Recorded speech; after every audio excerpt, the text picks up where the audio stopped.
Good morning, Luna. I'm your host, Nancy Villa. And I'm Savannah Wilson. We have a hot show lined up for you today.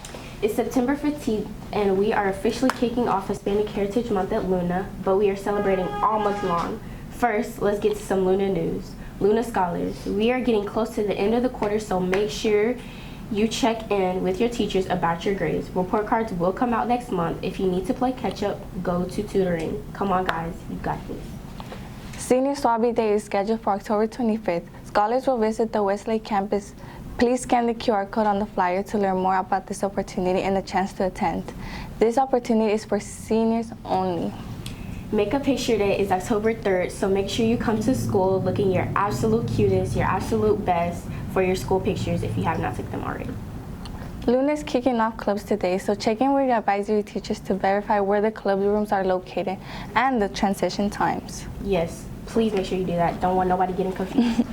It's a masquerade dance celebrating homecoming October 1st, 2022 from 6 to 8 p.m. The Luna High School Scholar Club is hosting their homecoming dance. Get your tickets now. For more information, please see the front office or contact Miss Mesa. We just got breaking news. The homecoming court candidate nominees are here. For the 12th grade girls, we have Sarai Pride. For the 11th girls, Sabrina Solis. For the 10th grade girls is Miley Orr. And for the 9th grade girls is Julieta Rivera. Yes, and for 12th grade boys is Juan Martinez. For 11th grade boys is Israel Rodriguez. And for 10th grade boys is Jackson Hayes. For 9th grade boys is Miguel Perez. If you would like to run your campaign ad on Good Morning Luna, please contact Miss Gray. Today's show is dedicated to the Hispanic Heritage Month. Hispanics are celebrating around the world. Here's a look at some of the countries that are celebrating this month.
I identify as a Hispanic American. Afro-Latina. Mexican-American. Chicana. Mexican. Afro-Latino. To my family, I am Puerto Rican. To the country, I am Latina.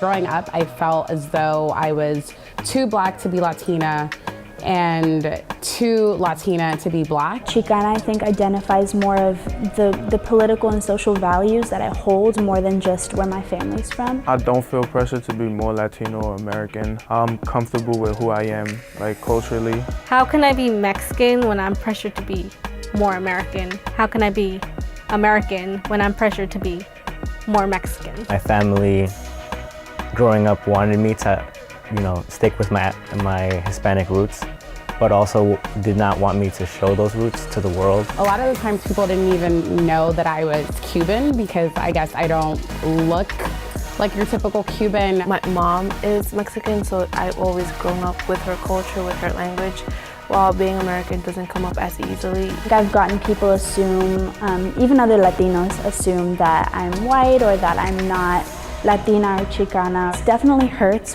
but at the same time, it's not something that I can control. I think I can do my best to project that identity. It's hilarious when you walk into a room and they don't think you're Caucasian enough, you're not American enough, you're not Latino enough. Being Latino isn't as accepted as it should be. So it makes me feel pressured to fit a certain mold here in the United States. But now that I'm older, it's more like, it's what I make of it. That doesn't stop me from being proud of who I am and where I'm from. And then ultimately, I think what you settle on is how you view yourself.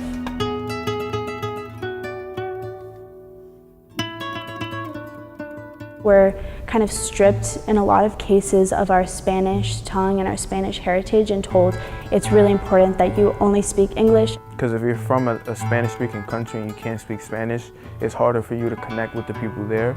And not being ashamed when you do speak Spanish, but also not being ashamed if you weren't taught it. Okay, so Spanish is not my first language because my parents were afraid of me being discriminated against because they were discriminated against, and now they're hurting me because I'm not Latino enough because Spanish is not my first language. But they don't know that I couldn't speak Spanish because my parents were afraid of me getting hurt.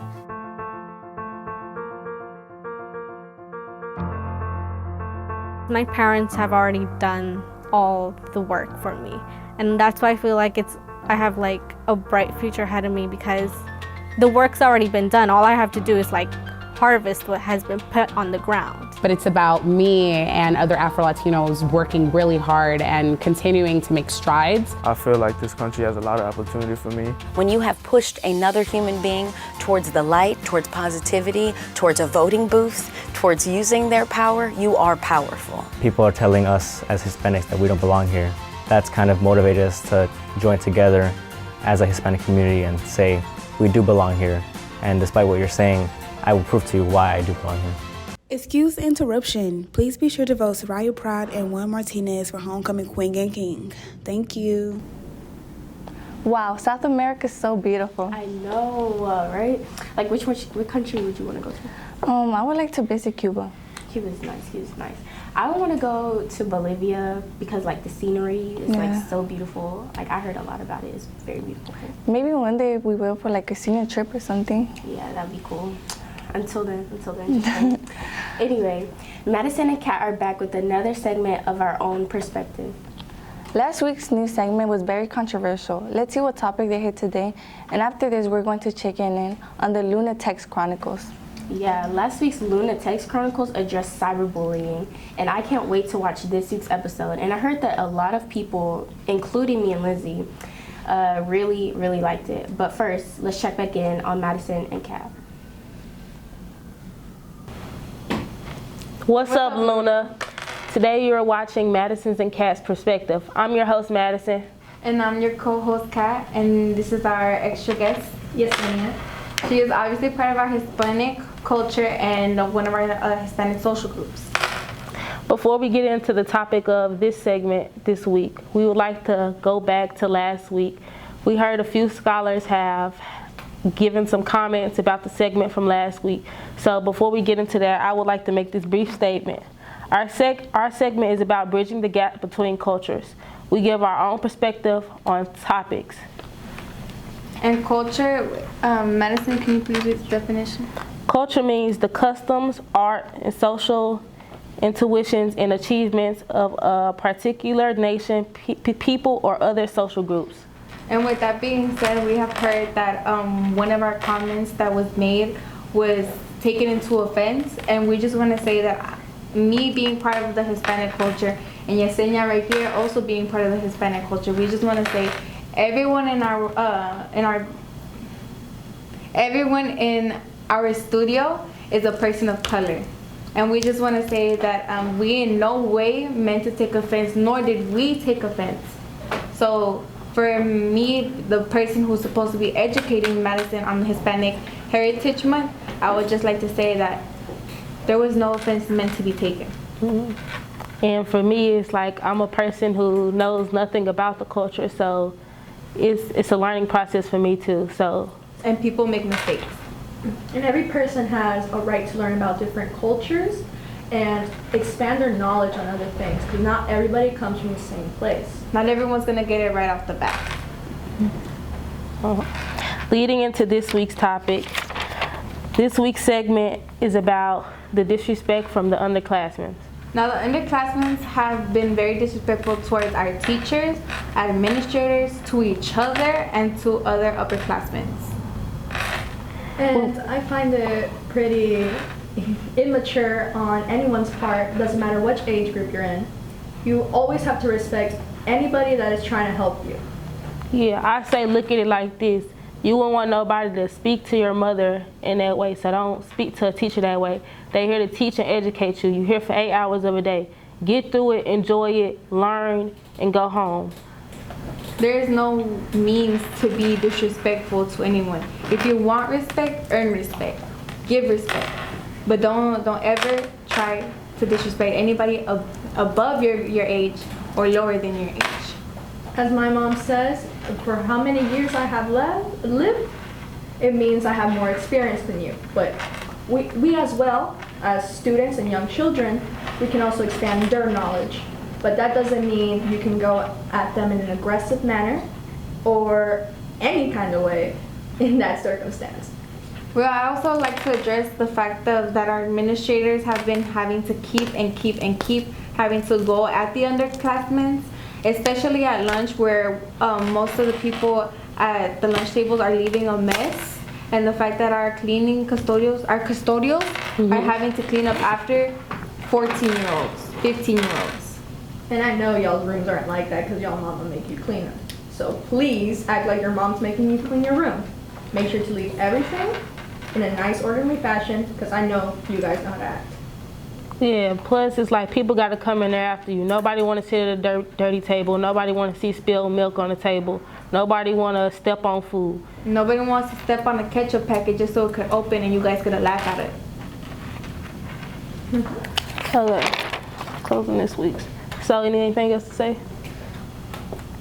Personally, I would like to say that give respect. Stop trying to push everyone around in the hallways thinking that you guys are all big and bad.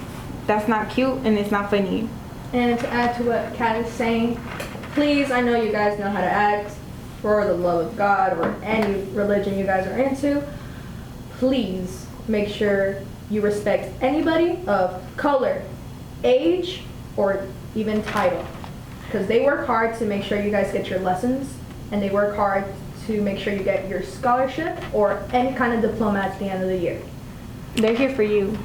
And to close it with this, I just want to say, like, you never know what people have going on at home. So when they come to school and they already stressed and you add more to their plate and you adding baggage to their life, you never know what that can lead to. So just be respectful. It's nothing to stop being inconsiderate to another person's needs or wants. Thank you. Thank you. Thank you. This is Our Own Perspective by your host, Madison. My co-hosting, Kat, and thank you for our extra guest. Here's the Amazon.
Yes, those were some powerful messages and very much needed. I've heard complaints from the teachers about the underclassmen, so please be respectful, guys. Yes, period. As she said in those messages, it's not cute. Man, I wonder what's going to happen in the next episode of the Luna Text Chronicles. Like, that was really deep. Yeah. I can't really wait. I can't wait. Before we wrap it up, we can't forget about our Luna sports. Our girls lost last week to Uplift Atlas. Yeah, it was our first game and my first game like ever playing on the volleyball team, so I thought it was pretty interesting. Jacob Farias has the scoop. What's up, y'all? Jacob Farias is bringing you back with another interview, but this time as a post-game interview. I'm with Ashley. Hey, Ashley. So how do you feel about your game on last Friday? I don't feel too bad. Yes, we did take an L this time. But it just gave us an opportunity to see what it is that we need to work on as a team. Overall, we did work really hard, and we're going to come harder next game. So how was the highlights there?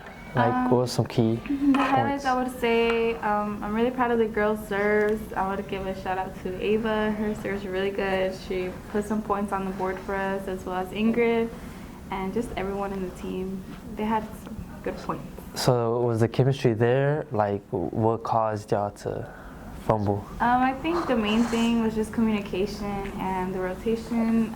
We do have a couple new girls on the team, so it's just adjusting on who needs to go where. But with a couple practices, I think we should do good. Oh, and I know you have a game today. And who is that against?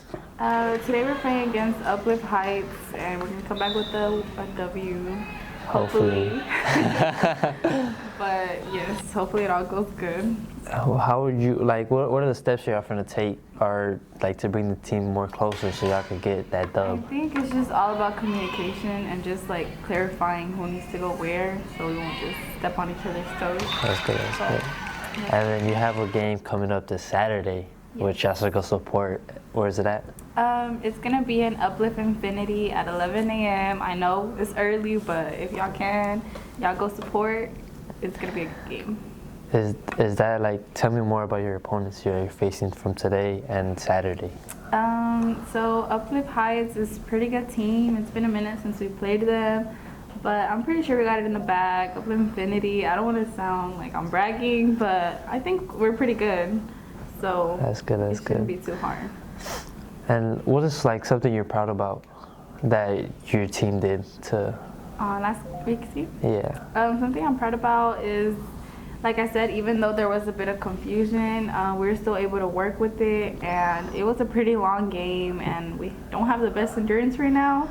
So I feel like we did. Close. It's pretty close. Yeah, it was a pretty close game. So I think they did a good job. Very close. Yes, but we're gonna get the win these next 2 games, and we're gonna go from there. Right, Jacob? Are you gonna go to our game? Yeah, I'll see for Saturday's games because today's game I'm staying for tutoring. What a great host! It's Jacob Farias, and I interviewed Ashley for a post-game interview for last game. And y'all make sure to go support our game. Support, man. Support is the biggest thing we need. And I'm Jacob Farias, and I'm signing out.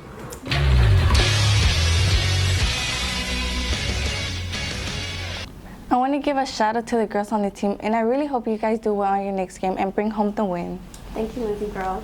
If you have a story, announcement, or some news, please reach out to Miss Grace so we can make sure that your voice is heard. So this wraps up our show for the week. I'm Lindsay Villa. And I'm Savannah Wilson. And this is Good Morning Luna.